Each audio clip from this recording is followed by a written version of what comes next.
Cela faisait plus de 3 ans que Panos Kamenos et son petit parti conservateur, l'ANEL, travaillaient main dans la main avec le parti de gauche Syriza au sein du gouvernement grec. Le dossier macédonien a eu raison de cette alliance.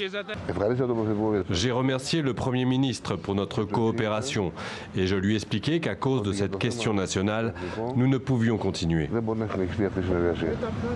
La question de la Macédoine, où des milliers de personnes sont mortes pour son nom, ne me permet pas de ne pas sacrifier mon poste.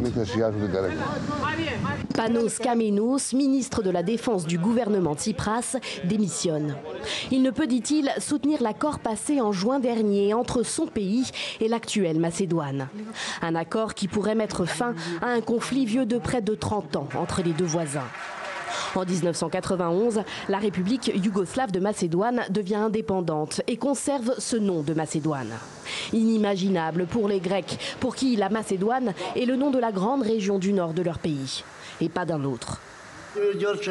Il y a 2 jours pourtant, le Parlement de Skopje a ratifié l'accord de juin dernier et accepté que la Macédoine soit rebaptisée République de Macédoine du Nord. Mais les députés grecs feront-ils de même? Pas sûr. Lâché ce dimanche par Panos Kamenos, le chef de file de l'ANEL, Alexis Tsipras n'aura peut-être pas de majorité suffisante au Parlement. Conformément à la Constitution, nous allons immédiatement procéder au renouvellement de la confiance à notre gouvernement par un vote au Parlement afin que nous puissions avancer avec une majorité absolue dans le traitement des principaux dossiers qui concernent notre pays. Un vote de confiance pour mesurer ses forces avant celui sur l'accord avec la Macédoine.